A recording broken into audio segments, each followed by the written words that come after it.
नमस्कार, आप देख रहे हैं द क्रेडिबल न्यूज। मैं हूं शालिनी। जहां एक तरफ कांग्रेस उदय भानु चिप की गिरफ्तारी पर काफी ज्यादा गुस्से में नजर आ रही है, वहीं कल कांग्रेस की भोपाल में हुई किसान चौपाल में राहुल गांधी ने पीएम मोदी पर तीखा हमला बोला।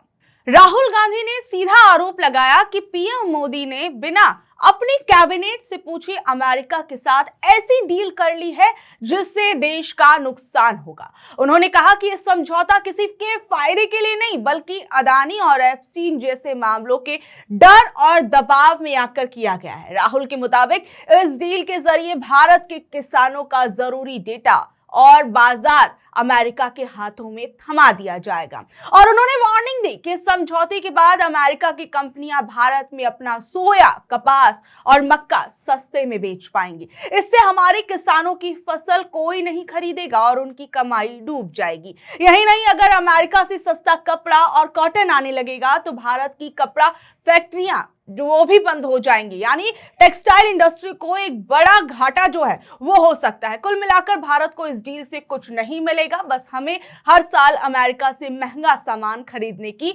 मजबूरी होगी। राहुल गांधी ने ये तमाम चीजें पीएम मोदी को लेकर कही और साथ ही में भारत और अमेरिका की हुई ट्रेड डील को लेकर कही। इसके साथ साथ राहुल ने यह तक कह दिया कि देश के इतिहास में पहली बार विपक्ष के नेता को संसद में बोलने नहीं दिया गया। वो चीन के घुसपैठ पर बात करना चाहते थे लेकिन उन्हें मौका नहीं मिला और साथ ही साथ फिर एक बार उन्होंने पूर्व सेना प्रमुख नरवणे की किताब का जिक्र करते हुए कहा कि जब चीन ने हमारी जमीन पर कब्जा करने की कोशिश की तब सरकार ने अपनी ही सेना को अकेला छोड़ दिया था। इस दौरान राहुल गांधी क्या कुछ कह रहे थे, जरा सुनिए।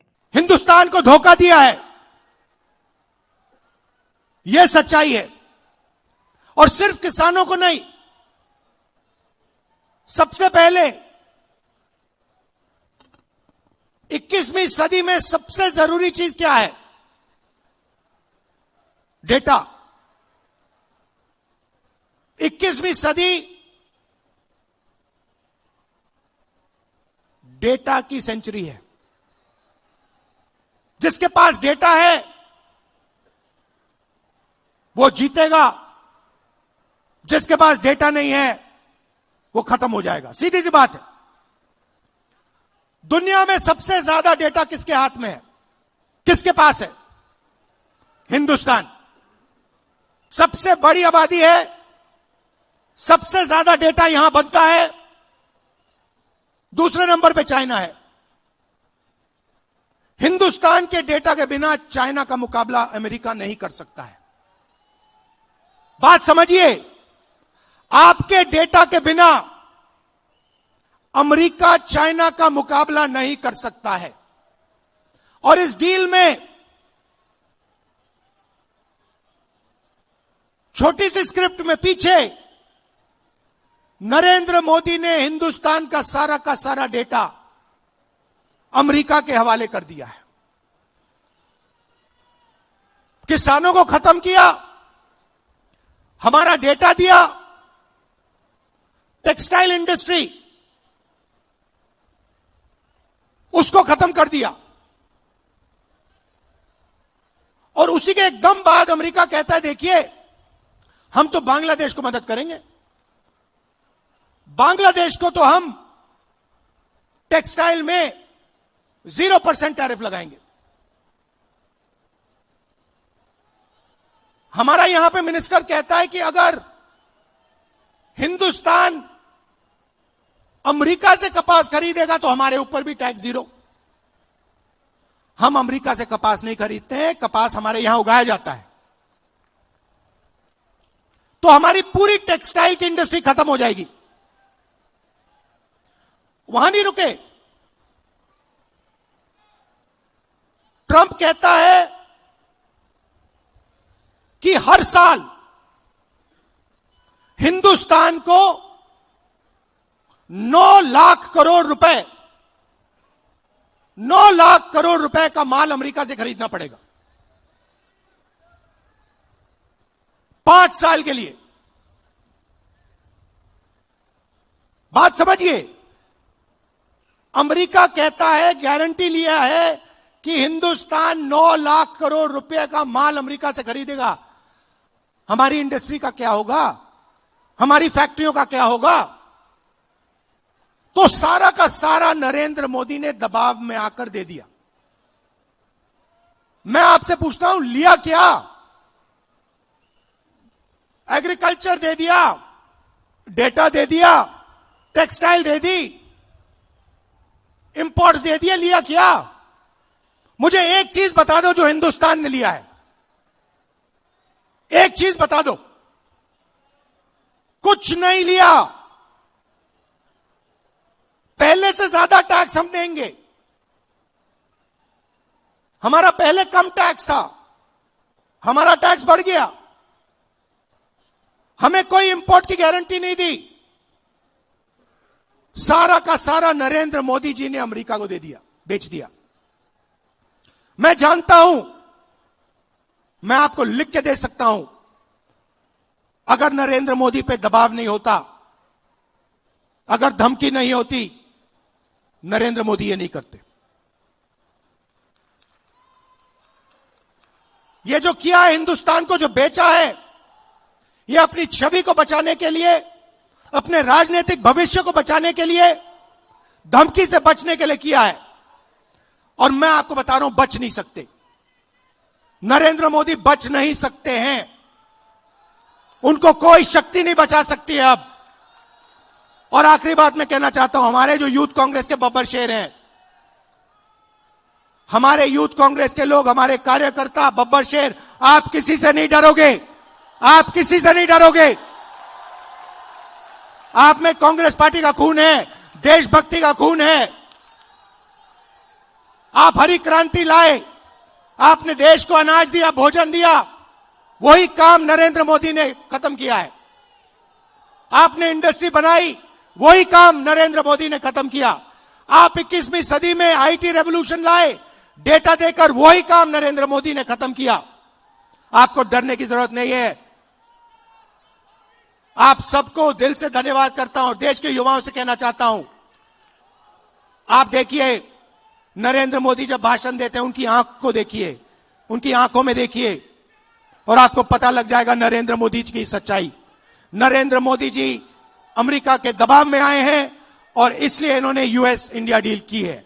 वहीं कल मल्लिकार्जुन खड़गे भी इस महाचौपाल के अंदर मौजूद थे और इसी दौरान उन्होंने प्रधानमंत्री नरेंद्र मोदी को लेकर एक बात कही। खड़गे ने तंज कसते हुए कहा कि पीएम मोदी का जन्म कांग्रेस के शासनकाल में हुआ था, इसलिए अगर उन्हें पुरानी चीजों के नाम बदलने का इतना ही शौक है तो उन्हें अपना भी नाम बदल लेना चाहिए। और उन्होंने आरोप लगाया कि पीएम मोदी ने मनरेगा जैसी बड़ी योजनाओं के नाम बदल दिए, लेकिन हकीकत में उन्होंने देश और किसानों के साथ छल किया। खड़गे ने सवाल उठाया कि जो प्रधानमंत्री चाय पर चर्चा की बात करते थे, क्या वो असल में देश को बेचने की चर्चा कर रहे थे? साथ ही साथ में कल मल्लिकार्जुन खड़गे ने सरकार की विदेश नीति पर भी कई कड़े प्रहार किए। इस दौरान वो क्या कुछ बोल रहे थे, जरा उन्हें भी सुनिए। लेकिन यहां पर जो अपने किसानों का हितैषी जो बताने वाले लोग हैं, ट्रंप का ही गुणगान गाने वाले आज वो बन गए हैं। मनरेगा जैसे योजनाओं को निकाले। अरे मनरेगा का गरीब आदमी को पेट भरने के लिए सोनिया गांधी जी ने राइट टू वर्क कानून लाया, उससे मजदूरों का पेट भरता था। बच्चों को पढ़ने के लिए मुफ्त एजुकेशन उन्होंने किया, वो राइट टू एजुकेशन था। आपके पेट भरने के लिए फूड सिक्योरिटी लाई, वो आपके लिए था। ये सब मोदी करते हैं या किए हैं?